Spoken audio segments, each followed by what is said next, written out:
gentlemen. If you are listening to this right now, asking yourself, what do the questions of the universe hold, then we must sadly tell you, we got Nothing. We Got Nothing is brought to you by Fantastic Planet. The Adirondacks has plenty of safe havens for nature lovers, bar goers, and college students, but offers extremely few for comic book enthusiasts. Boom! Pow!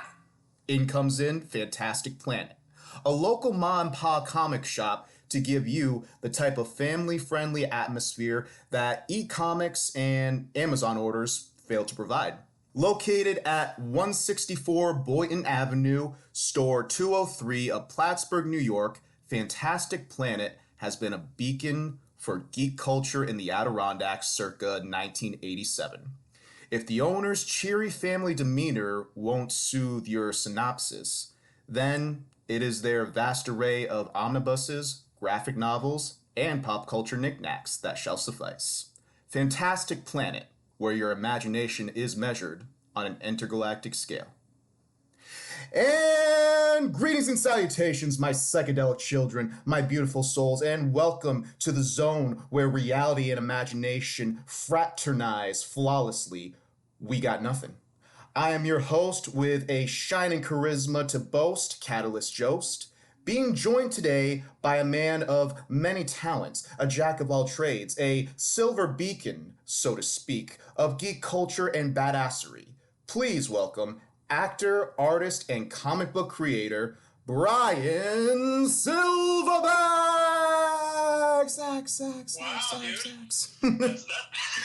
I love this. Like, I was so ready to go to the shop. I don't even know where the Adirondack is, but I'm ready to go there so I can get my geek culture on. Yeah. It's a very nice location. Like I said, it's a mom and pop shop, and it's one of the. What state is it in? Is it New York? Yeah, it's in the furthest northeastern tip of New York, Canada. I have yet to visit New York. If you do, depending on what you really love, if you're a big nature lover, definitely go for the Adirondack region. I mean, there's hiking trails, there's the mountains, there's the wildlife. It's very small and quiet. Yeah, I don't mind. Small and quiet is fine with me, but if I'm going to New York, like, I would have to see some New York. Oh, by the way, do I need to watch my language and stuff? Absolutely fucking not. Okay. I mean, if I'm going to New York, I want to see some New York shit. You know what I mean? Like, that's not that I want to be there, because I don't like being around that many people. So Times Square, I would freak the fuck out. Like, I'm gonna need to take my medicine before I go. I feel you. But I do want to see it, to say that just to take it all in. You know what I'm saying? So that way I can put myself in Steve Rogers' shoes when he looks around Times Square, and I'm just like, oh yeah, I get it now. This is fucking huge. Like, I want that emotion. Right. No, it's funny because what was it? I've just been in Orlando for 3 weeks or so. I had actually taken a train down here. Originally I was supposed to leave on the 2nd from Penn Station. I ended up losing my bag. Found it, thank God. But I also had missed my train, so I was hanging out with my best friends. Shout out to Saturn Luna Nova and Vita and Saturno over in the Bronx there. And I completely immersed myself in a lot of the culture there. The subways, the street food, what was it? They live. Wow, street food. Yeah, they lived actually next to Van Cortlandt Park, which is one of the biggest parks in the city itself. I mean, they have trails that extend to entire counties. I'm not, like, I did six and a half years in the Army. I've got all the camping and the hiking and all that bullshit out of my system. Like, I've got no desire to sleep in a tent and get rained on. Like, none of that shit is appealing. Okay, fair enough. It especially doesn't help that there's just as many homeless people as there are pigeons, so that really can be kind of weird. Dude, I really would like to do a documentary, or be involved, or just maybe even just watch the documentary about just going around and finding homeless people and paying them, $100 or whatever the thing is, just to tell me how they ended up homeless. I just want to know, like, I'm not going to be able to fix their problems.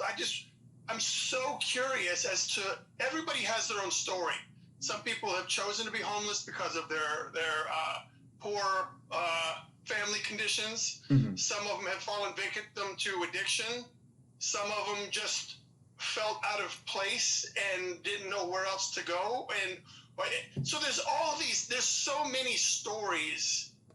And I think if the public were made a little bit more of how close you are to being the same type of person, like maybe as a people, we'd have more compassion for our homeless people. Well, so I don't know. I think it would be cool. Well, one of the biggest problems, especially when it comes to giving the homeless population their due, or like just taking the time to listen to them, is that there's such a focus in today's zeitgeist and culture of hustling, focusing on the self and whatnot. And yeah, you gotta love yourself, but like the thing about it is, your fellow man is going hungry. Like some of the and it doesn't even matter. Like these homeless people can range from former CEOs, former big shots, even some from some military veterans, and it's just like, and we'll never know. Yeah, because we don't give them the time of day. I don't know. I know there's not much that I can do, but I'm curious enough to want to know the stories behind what led them to where they are now. My curiosity, I just want to know.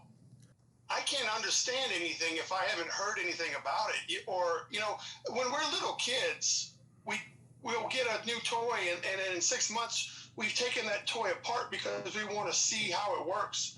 Why does it work? What did it take to make this thing? And that's, man, I think that's, like, I don't know that I'll ever write or create a story about homeless people, but as a human being, I still want to know, because if nothing else, talking to homeless people, it's a cautionary tale. Like, they should be able to give you information like, hey, you better watch out for crack because that's how I got here. You're like, oh shit, I guess I better watch out for crack. Not that you didn't know that already, but I'm saying there's got to be other pitfalls and stuff that, I don't know.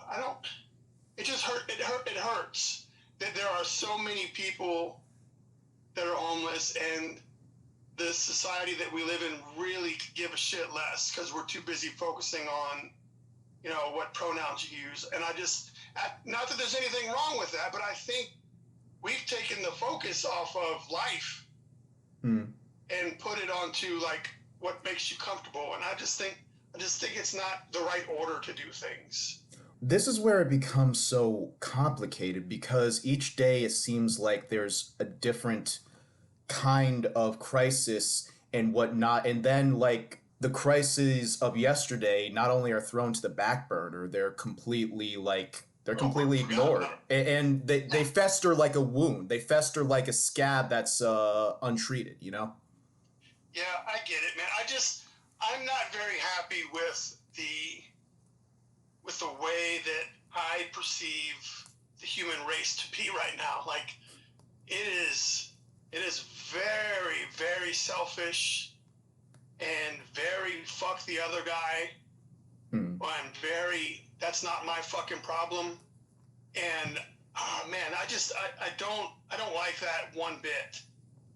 And I don't see a way to fix it, or I would be like I'd be on somebody's bandwagon. Do this, and we can. I don't see how it can ever be fixed. Now, you said before that, and I actually looked this up on your website there, silverbax.com. You are an Army veteran. Like, were you able to help different kinds of people and cultures during your time in the military? No, I didn't get to do any of the cool shit. Like, I went in. So for me, my story in getting into the military, it's not one like when you watch American Sniper and Chris Kyle, and he's like, he felt compelled, he watched this and he went and signed up. Like, Bryan signed up to be in the military because Bryan had no direction in life and didn't know what else he could do. And I saw them. I saw the recruiters were set up in a hallway, and I was like, all right, I don't know what I'm doing, and you guys will pay me, give me a place to live, and I'll be able to buy some time before I figure out what I need to do as an adult. So Right. that is the only reason that I saw. Oh, part of it also is I had a friend that signed up a year earlier, and he made it home, and I was like, all right, well, shit, that guy made it. So not that he's any better, like not that I'm better than him or anything, but if he made it through, then I should be able to make it. So that's when I signed up for the Army, was simply because I had no earthly idea as a 19-year-old dude what to do in 1995. Mm-hmm. So it wasn't out of obligation or some cool, like, I'm America, man. Like, I didn't have that going through me. It was, I just don't know what I'm doing. So when I signed up, the first Iraq war was kind of already almost over, so I never got deployed to the first Iraq in the late 90s. Mm-hmm. And then I stayed at Fort Bragg because I got to jump out of airplanes and stuff like that. Word. Once I re-enlisted for a couple more years, they sent me to Korea, and I was supposed to go to Korea for a year, and then I had to leave my family because I had made a family in that time. So I had to leave my family at Fort Bragg and go to Korea for a year, and I was in Korea for 7 months, and then I had an asthma attack, and they sent me back to Fort Bragg early. When I got to Fort Bragg, they had to do like a medical evaluate, because you can't have asthma and stay in the Army. Right. So they do all these medical stuff, and they put, like, my original leave the Army date was like March of 2002, but I got out in February 2002 because of my medical condition. So I was at work when 9/11 happened. Oh, really? I had taken, so my youngest daughter was sick, and I had to take her to the hospital that's on Fort Bragg because it was a work day for me. I think it was a Tuesday, right? So in order for me to take my daughter to work, I had to call in and say, hey, I'm taking my daughter to the doctor, and then I'll drop by and give you my note. So I took her to the doctor, and they said, you got to stay home with her. So I drove from the hospital on post to where I worked at Fort Bragg, and then I was in the office handing them, and then you could hear in the break room like a whole bunch of people going, oh shit, a plane just flew into the World Trade Center. And I was like, oh wow, that's weird. So we go in there, and I don't know, when they say plane, I don't know what that means, because you just see smoke coming out of the hole. So I was like, all right, what is that? And then, like, while we were watching it, then the other plane hit, and we're like, holy shit, like, what the fuck is this? And so I lived off post at the time, so I drove my daughter, and we went back home and watched the news the rest of the day. The biggest takeaway for me for this is the next day's a work day. It's Wednesday. You got to go to work, right? Fort Bragg was locked down. So in order to get on post, they have like 2 entryways into this. Fort Bragg is like a ginormous city, but it's all military, right? And there's only like 3 ways onto this Fort Bragg. Mm-hmm. And every one of them had like a 5-mile wait to get on post because they were checking everybody's IDs. And that is not normally the way that it worked when you go to work. Okay. So I ended up just turning around and going home because I couldn't get on post. It was noon. And I was like, dude, I'm almost out of gas. And I've been sitting here not moving for, 4 hours. What do I do? So that was pretty hectic. But I never, to get to your point, I never got to do cool, go and help some people out in Afghanistan and shit like that. Like, I got out shortly after 9/11. Now, did you regret your time in the military whatsoever? I wouldn't be the man that I am now had I not experienced those 6.5 years in the military. So a lot of who I am and I have a lot of qualities that I don't think would be here had I not been in the military. But I do think that I was very stupid and very young and there are things that I wish I had done differently because I was very immature while I was there, and I didn't take things serious enough. Mm-hmm. But I can't. So I'm not going to go back and undo anything. So I don't regret it. But I definitely think there are things I could have handled differently. But I am very grateful for the qualities that being in the military left me with to carry on for the rest of my life. Has your military life helped you with making connections in the entertainment industry at all? Oh, shit, no. Now, oh, well, shit. All right, so maybe. So there's a lot of things that, there's a lot of roles and stuff that that ask people to be prior military or prior law enforcement so that you can at least hold weapons and wear your gear properly on screen and not look like they don't have to hold your hand to do that. Mm-hmm. So I think it sometimes when it comes to certain jobs, I can put myself into that category and compete with a lot less people to get the job. You know what I mean? What is your filmography like? I know you do have an IMDb page recently, but I am curious. So it's less cool if I explain it, but so some of the stuff, some of the credits I have on IMDb are for doing like movie posters. So I would draw a couple of guys' movie posters. Okay, yep. And some of the credits are because I entered one of them. So Jason Mewes made a movie. I don't know if you know Jay and Silent Bob. So absolutely. Jay did a movie called Madness in the Method or something like that. And there was an art contest that I was one of the finalists of. So in his movie, there was a thank you to the top 4 finalists from the art contest. So that's on the IMDb page. But the stuff that you're probably referring to is me when I was doing background work, which is like being an extra. Yep. So they don't call it being an extra; they call it being background. You're a background actor. All right, it's an extra. So most of what you see, all the work that I did up until like 2019 or 2020, like all of that was background work. So that was just me filling out a form, and they like the way you look, and then they bring you on set. And then most of those roles were Officer Bryan, or Grizzly beat up Bryan. But out of those things, out of the projects that I was involved with, I did find it very refreshing, and I wanted to be part of more. So that's when I started taking, in 2021, I started taking acting classes so that I could not be a background actor, so I could start being cast for roles, because I want to speak, I want to be a character, I want to live in these other people and have fun doing that.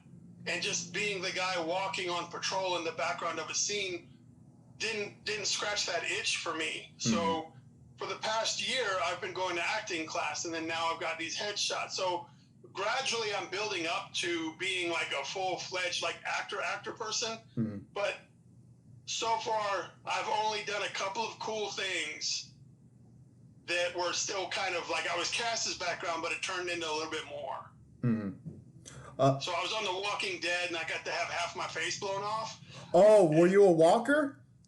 No, I wasn't a walker. I was one of Negan's guys in season 8. Oh, shoot. Okay. So in the finale of season 8, there's like 400 extras, and Negan and Eugene are getting ready to ambush Rick.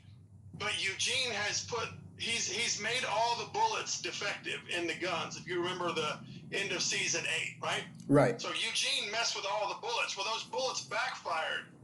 I was one of the guys that's holding an M16, and they close up on me like it's just me on the frame, and then my M16 blows up, and it blows the whole side of my face off. And so I was there's 400 extras, right? 400 extras, roughly.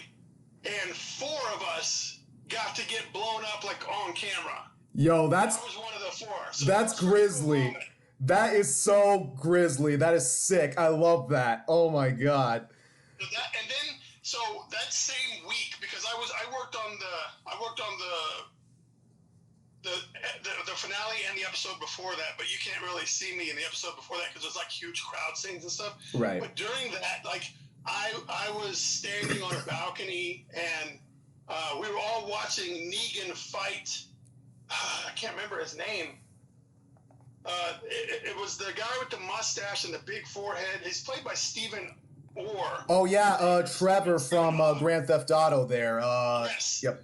Yeah. So there was that fight where he kills that guy, and so I'm one of the 300 people inside of the what do they call that? The sanctuary. Yep. When they're doing that fight, and I'm in my seat and we're getting ready to go, and the director fucking looks at me and says, "Hey." Like, there's a lot of people here. Hey, take your hands out of your pockets. And I was like, my thumbs were in my pockets because we're just standing there. We're told not to move. There's a handrail in front of me, and I'm just standing there. So I was like, I put my thumbs in my pockets. Mm. And I was like, it's just my thumbs. He's like, nothing in the pockets. And then at that moment, Jeffrey Dean Morgan says, hey, hands in pockets. How about we get this show on the road? And I was like, oh, shit. Oh, wow, you got called out by the boss. You got called out by Negan. Yeah. So that was a little bit like, oh, shit. Okay, so another story that takes place that same week. We're in the sanctuary, and Negan is on, like, this balcony, and he is giving this rah-rah speech to all of us Negan followers, what were they called? Saviors. Saviors, all yep. of us saviors down, and so he's telling us, we're gonna go fuck Rick up and blah blah blah. And dude, if I'd say anything, this is so magical. Sitting down there and having Jeffrey Dean Morgan deliver that speech, like I legitimately wanted to go fuck somebody up. The way that he was just so passionate, and we're right there, like he's right above, and I was just like, holy shit, like this motherfucker he's got me ready to go want to do some things. So it was fun to watch that happen, and we did it a couple of times, and then he'd throw in some extra curse words on some of them, and then not on the other ones. But then when they would yell cut, he'd pull out his reading glasses out of his leather jacket, and he'd pop on his little readers, and then he pulls his script out of his back pocket, and he's laughing, carrying on, and then they're like, all right, getting ready to roll, lock it down, and then he'd take his glasses off, put them back in his pocket, put his script back in his back pocket, and then just fucking be Negan again. Like, I was like, oh my God, that is so awesome just to witness that switch. And that for me really, I really, man, that was a moment that just felt really cool to me. Like I want to be more of a part of doing things like this, and being a background or being an extra isn't going to fully get me there, because I want to be where Jeffrey Dean Morgan is. I want to be where granted, I'm never going to be, like good, I'm not expecting to get to that level, but I want to be in a position where I can captivate even the people that are extras or people that, I want to be in that position. I want the opportunity to do that. Well, especially now, in the modern day, people are looking for more fresh faces and that next generation of talent. So yeah, but I'm not next generation, dude. At 46, I'm not next gen. Well, what I mean by next gen of talent is God, it's hard to explain. Like every decade that I've noticed, there's always a handful, more than a handful of people that just explode in the visual pop culture system there. I'm hoping to be one of those guys. Absolutely. I'm hoping. So here's another cool story from the acting stuff, though. So I don't know. In the 90s, there was a R&B guy named, what is his name? It starts with a Neo. Does that name not ring a bell? Like, I'm not a big R&B guy, but I do know that was around the same time, like all the 2000s, I think. But so whatever, that's inconsequential. But he's got a little bit of street on him. You know what I'm saying? Like he's got some weight to him. Okay, so gotcha. I was cast as a police officer to do this show called Step Up Higher Water. And I go there, and I'm one of 5 police officers that was chosen for the role, but I'm the biggest of them. They're all kind of not big like me. And I had the I did 7 years as a police officer, so I had that down as well. Mm-hmm. So the PA comes up to me. He's like, I want you to be the one that arrests, the lead actor. I was like, all right, cool, whatever that means. I still wasn't quite sure. So we get into the scene, and it's Neo who's the lead actor, and I've got my job is to be the cop that is putting on his house arrest bracelet on his ankle. Okay, yeah. And then during this, he complains about it being tight, and then we stand up and look at each other like that's the way it is. So while we're getting ready for the scene to go, and I'm already like, dude, I'm just a background guy. I'm just a little extra guy that landed in the right spot at the right time.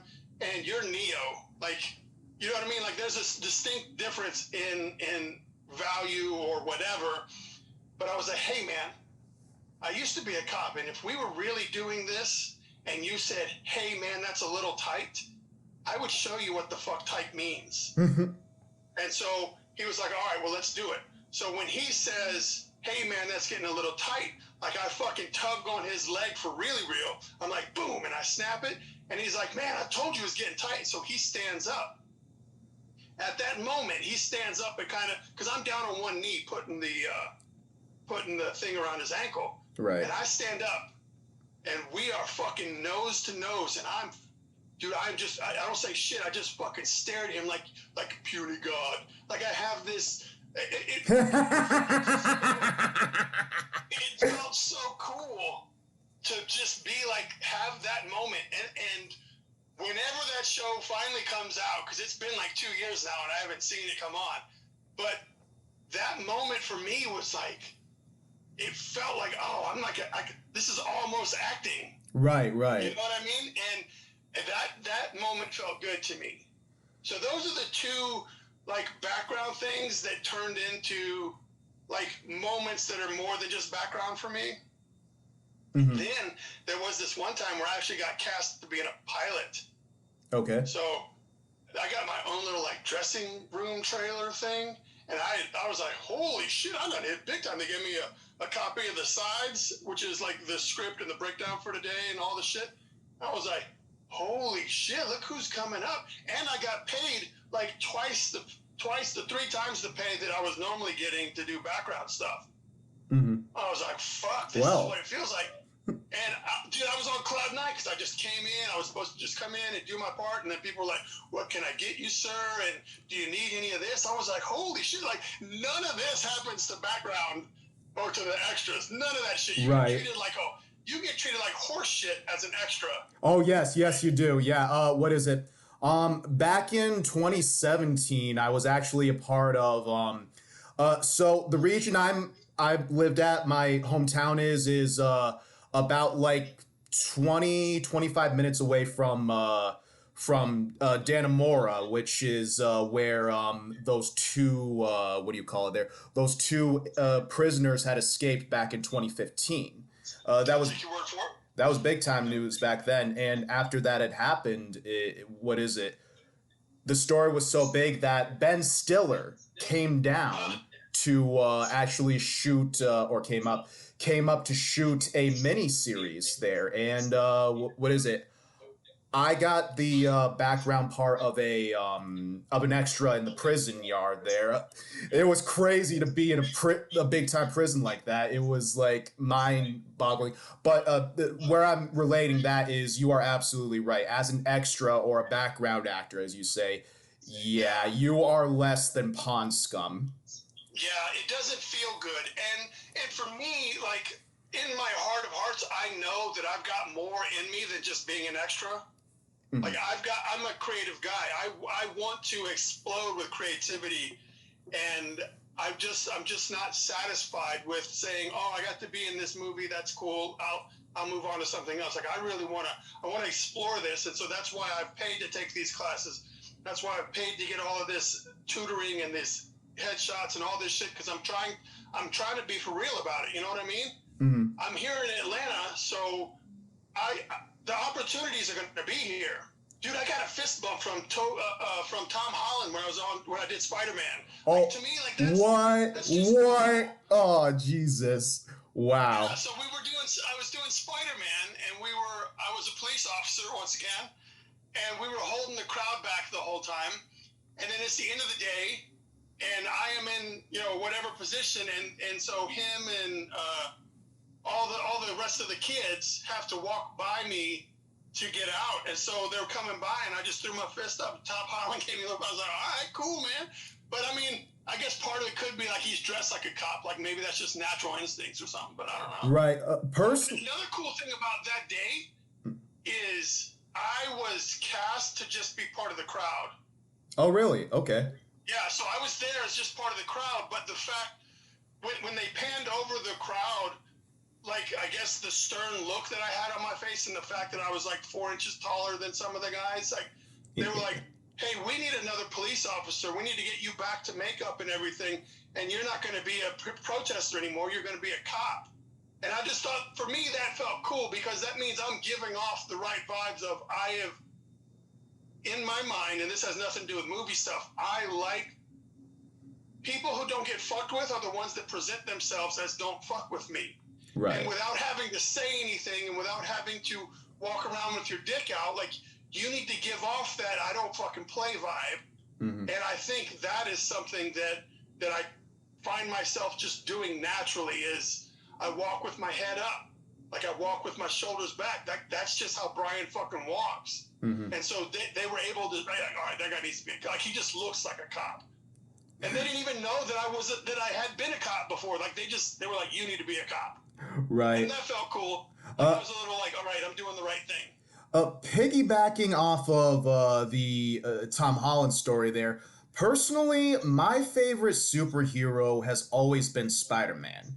Because really, a lot of people share that. Well, the thing about it is, Peter Parker is very much the every guy superhero. He has a girlfriend, wife. He has bills. He has college. He has to keep the lights on in New York. He has a job and stuff like that. And also, even though he has superpowers, he's not immortal. Yeah. At what age did you find, like, how old were you when you found comic books? Oh, it's been with the family since before I was born, so I was introduced extremely young. Let's say Okay, 5 for the sake of it. So 4 or 5 years old, you were pretty deep in the comic books. Yep, it was everywhere. And then at that same moment, was that Spider-Man when you found him? Well, actually, I think my very first Halloween costume as a little kid was Spider-Man. What is it? When back during the early 2000s there, when VHS was still a thing, like most of the VHS tapes I watched as a kid were either Scooby-Doo or Spider-Man cartoons. Like, okay. Well, so for me, I never really, pun intended, got bit by the Spider-Man bug. Like it didn't resonate with me because when I found comic books, I was probably already maybe 11 or 12 years old, and I didn't want to like the comic books that my dad liked because he was into Fantastic Four and Silver Surfer, and I was like, all right, well, I can't like the same shit as my old dad. Like that's probably where my brain was. Right. And so we went to the spinner rack at Walden Books, and I landed on X-Men. Okay. So everything that I have now started because I saw the X-Men cover, like the Mark Silvestri X-Men covers, and like and I was like, oh, I got to find more of this. And then so that's when for me it was the Wolverine. It was just the idea of the X-Men in general. Spider-Man to me couldn't hold. I guess maybe because I've always been. Well, a better question is, what drew you more towards X-Men? I'm gonna have to say probably the cover art. It's just a spinner rack and it's full of comic books. And I remember it's in Walden Bookstore, and I'm in North Carolina at my grandmother's house because my dad's visiting his mom, and he wants to go pick up a couple of Silver Surfer comics. And in that spinner rack is, a spinner rack's worth of comic books. Mm-hmm. And I was like, oh my God, there's X-Men. Like, what is this going on here? And I was just, all right, let's get some more. So I think, to be honest, I think it's the cover art. And then, like, the fact that Wolverine, of course, is a lot of people's favorite, but he was my favorite because he's no nonsense. He was smoking cigars. You don't fuck with Wolverine, and he doesn't care. And for me, it was like almost opposite of what Bryan was, because Bryan's very much the one that gets picked on, and very much like, I'm just going to sit here and hope no one sees me, and I hope no one fucks with me. Like, so Wolverine was like the complete opposite of like, I want to be like, I like the way that people treat him. They don't mess around with him. And I think I identified with that. Mm-hmm. What has been a big inspiration in terms of your artistic style, basing it off of specific artists or specific comic book covers? All right. I don't... for the longest time, I never believed that I had a style. And that always it made me feel like I wasn't any good because I didn't have a style. Because when I look at a Todd McFarlane piece, I can tell you that that's Todd McFarlane without even looking at the credits. And even though, everyone has their things about Rob Liefeld, but when you see a Rob Liefeld drawing or a Rob Liefeld page, that's his. Good, bad, or indifferent, the style is there. Sam Keith has a style. Simon Bisley has a style. Like, so all of these people that I really enjoyed their artwork had a definitive style. And, up until maybe last year, I just was like, I'm just another person, you could boil it down. I'm just another white guy that can draw stuff. Doesn't have, like, his thing. You look at a Ken Lashley drawing, you could tell that's fucking Ken Lashley. Mm-hmm. Like, there's no denying that. And I don't think that you can look at my stuff and say, oh, that's a Bryan Silverbax. So I still think that I am at a place where I don't know what my style is, and so I still feel like I haven't done something right. But, so to answer your question, my influences are probably everybody except Jim Valentino that left for Image. Okay. Like, and I know that's very, but do you have one specifically? If I had to boil it down to two that really, like, punched me, it would be Jim Lee and Todd McFarlane. Like, those were the two that I was like, fuck, man, if I could just be like that. But, pretty much, I mean, even Eric Larson, I wasn't a big fan of Eric Larson because it felt like, when I was that young, it felt like he didn't give a shit about detail and he was just doing it. But now you go back and you look, you're like, all right, well, that guy he had something like, it was a machine. He is a machine. And so I've always appreciated styles that are different than what I can do. So like Simon Bisley, for instance, his stuff is amazing. But there's no way that I'd even be able to let my brain relax enough to pull off some of the stuff that he's doing. Sam Keith, the same way. And so I find styles that are completely opposite. I like being able to look at stuff that I know my brain won't let me do. Okay. And it just blows me away how fucking amazing it is. So the artwork really gets me. I couldn't tell you, well, I can tell you, but I don't read many comic books simply because, well, it's two things. I can't afford to get invested in these stories, and I have a self-diagnosed dyslexia thing that this reading hurts me. Like, it physically hurts me to read. And so I've just really not read a whole lot. But so the last thing that I actually did read was the Donny Cates Thanos Cosmic Ghost Rider story from like issue 13 all the way through, and I thought that was awesome. But I'm one of those people that when you tell comic book people like I don't read comics, they kind of like, oh, well, you're just faking it. You're just here to try to cash in, and that's not true. I don't read well. I've only read like 4 books that weren't educational in my life. Mm-hmm. And one of them was Batman '89, the movie adaptation. I did that for a book report. Like, I didn't want to read Grapes of Wrath or whatever the fuck they were trying to get us to read. I went to, they said, you could get any book as long as it comes from a bookstore. So I grabbed the Batman in a paperback novel form, and I read that, and I did a book report on it because the subject matter interests me. Okay. I don't read for pleasure. I read for education. So if you look at the books that I do have, it's guerrilla filmmaking, how to write a script, how to do this, how to do this. Like it's all stuff for me to be better as a creative person, or it's reference, but it's not recreational reading. Can you tell me anything about the comic book, would it be wise to say publisher that you're a part of? Like, what are you talking about? Like, be more specific. The one you draw your comics for.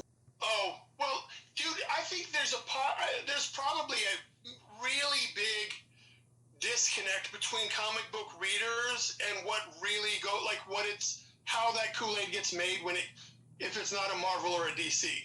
Okay. So the way that the independent comics go are Bryan creates a comic book himself. Okay. On his own dime, and he pays for it. And then once it's complete, then he tries to shop it to comic book publishers who will pay a royalty based on how many issues they sell. So those publishers not always the case. All right, this is not a hard and fast rule because there are some publishers that work differently. But the majority of the way you're going to break in is you are going to make your own comic book on your own piggy bank and all of that stuff, and you're going to try to sell the publisher on how cool that is, and then they will publish it. So let's say they don't publish it. Now what do you do with it? That's when you go to Kickstarter or Indiegogo or some sort of crowdfunding thing to try to get people to pre-buy issues so that you can afford to have it printed up.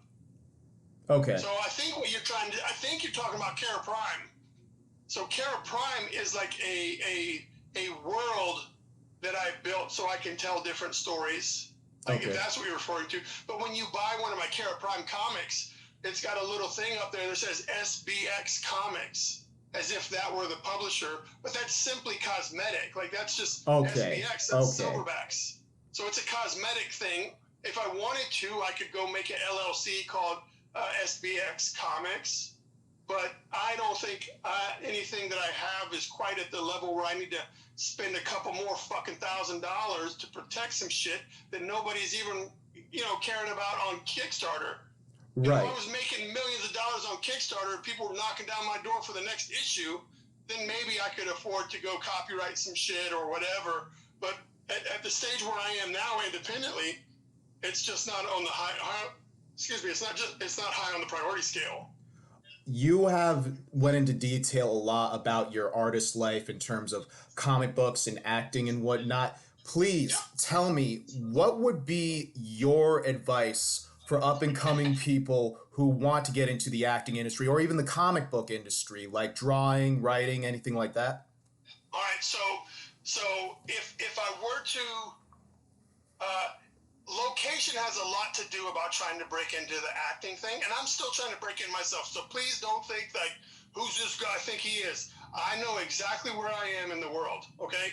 And I'm not trying to be big fish, but I do think that me living close to Atlanta is probably pretty beneficial. Someone that lives close to LA, someone that lives close to Chicago or lives close to New York or Louisiana, because those are or Toronto and Vancouver, like those are the big cities where a lot of stuff gets filmed.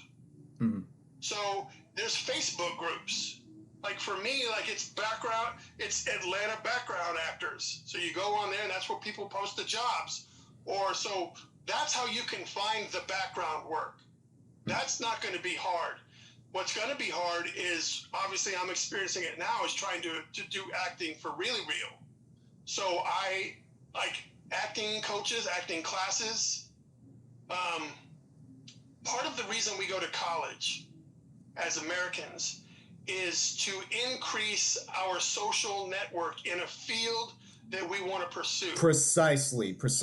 Completely agree. So that's the biggest thing that you'll take away from college is the network that you get access to by going through college. So you've paid $60,000 to $120,000 for this key card to get into these networks, right?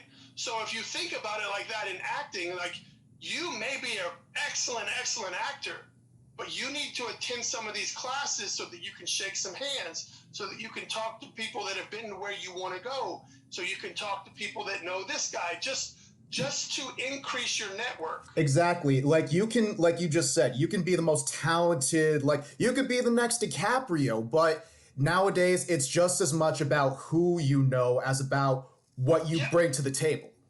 Yes, but when people say it's who you know, sometimes that comes across as favoritism, and I don't want to indicate that there's going to be favoritism, but you won't know that you need to talk to Bill until you talk to someone that says, hey, you need to go talk to Bill because he's got the job. So it's just, we're so ignorant to how to get started or what steps to take, that if you surround yourself with people that are also taking those steps or that have taken those steps, you may not even be getting anything out of the class. Right. But you're talking to Jill, you're talking to Bill, you're talking to Dan, and all of these people, just through conversations and going out and having beer, you're going to learn how this thing you want to be a part of works. Mm-hmm. So looking up, like, I just Googled, so the acting class that I take is at Doherty Creative in Smyrna, Georgia. Like, I found them because I said, hey, Google, show me acting classes close to me. Mm-hmm. And, a couple of things popped up, and this was the closest one to my house, because I'm like, I don't want to invest a 1-hour drive both ways and $500 to do this class and it be a shit show. So I was like, well, let's start close to home and see how comfortable we feel. Do I feel like I can handle it? So you sign up for a 6-week class. I'm sure everybody works different.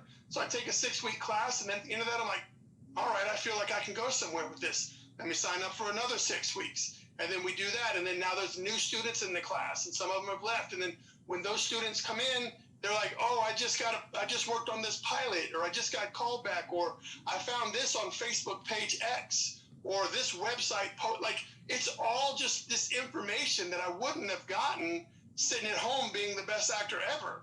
Right. So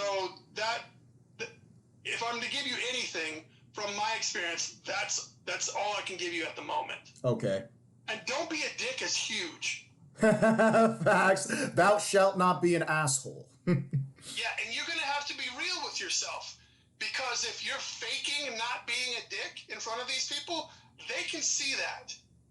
Okay. So you have to genuinely not be a dick. Like, you have to be not a dick.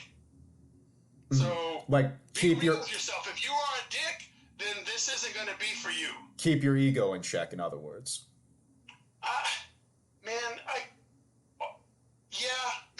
that's part of it, and I don't know how to quantify it into details, but you've got to be genuinely excited when your teammate does better than you. You have to be genuinely, you have to be honest with yourself to say, hey, I ran across this job that's not for me, but you're perfect for it. Check this out. Okay. Like, that almost kind of camaraderie. Like, those are the kind of people that need to be doing this type of stuff.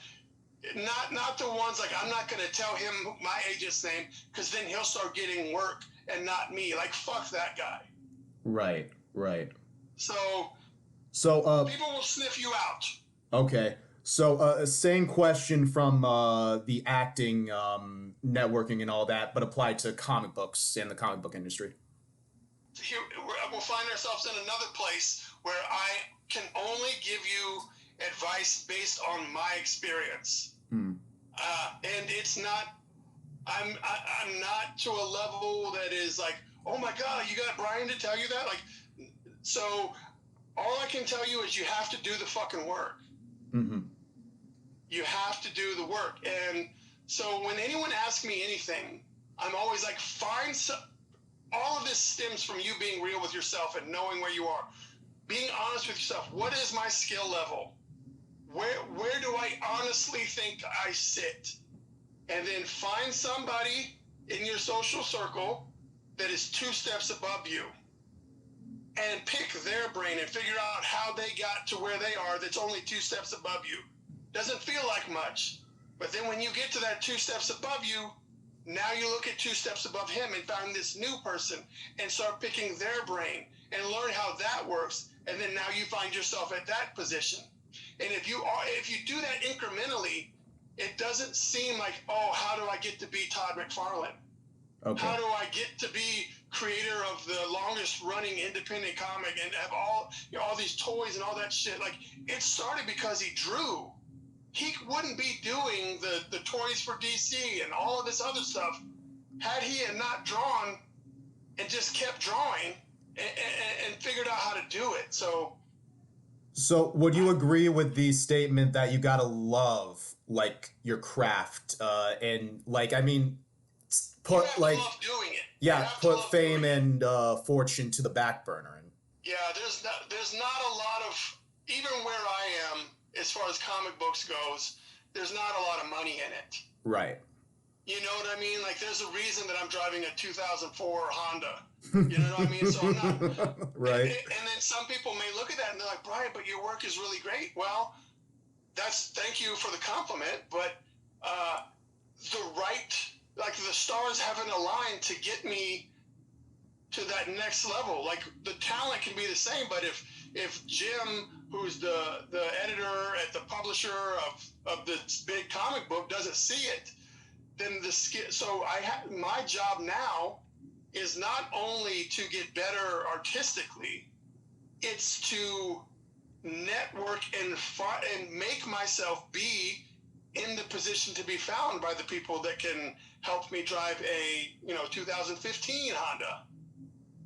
So fair enough. It's perseverance. There's 3 things that I think that will lead to success, and they're the 3 T's. You've got to be tenacious, you've got to be teachable, and you have to have a little bit of talent. I like that. You don't have to have much talent, but if you've got those first 2 things, that 3rd thing can be overlooked in most cases. Mm-hmm. So teachable and tenacious with a pinch of talent will get you very far in the creative industry. Be likable. Be somebody people want to be around. Be somebody you want to talk to. Like, if it's not in you, it's not in you. But if you do have those things, fucking show them off. But don't get cocky about it, because then we'll go back to rule number 1, don't be a dick. Well, folks, when it comes to the state of humanity in the modern day, and when it comes to the artist's journey, be it acting or comic books or whatever you choose to express yourself freely in life, flat out, folks, we got nothing. And I would like to thank you, Mr. Silverbax, for coming on here. And how would you like people to follow you in terms of the social media verse? I'm pretty much at Bryan Silverbax on most of the big stuff, like BRYAN. Okay. And then Silver BAX. Like, that's pretty much where I am. But I don't know when this is going to be heard, but if you go to caraprime.com, I got a Kickstarter that kicks off in a couple of weeks. Mm-hmm. And that is for some more loggerhead action and some other comic book goodies. Righteous. But if you follow my Instagram and my Facebook, you'll see that shit coming a mile away. Nice. And if you would like to see what I personally provide for content, please follow me at Catalyst Jost on Instagram. That is CATALY 5TJ05T, or Daniel Evans Jost on Facebook. And if you would like to see what Life on Saturn Productions has cooking up in the future in terms of content, please follow Life on Saturn Productions on Instagram, YouTube, and Facebook. Once again, thank you, Mr. Silverbacks. And with all that being said, folks, please keep your vibes dope, keep your zen flowing, and as always, peace.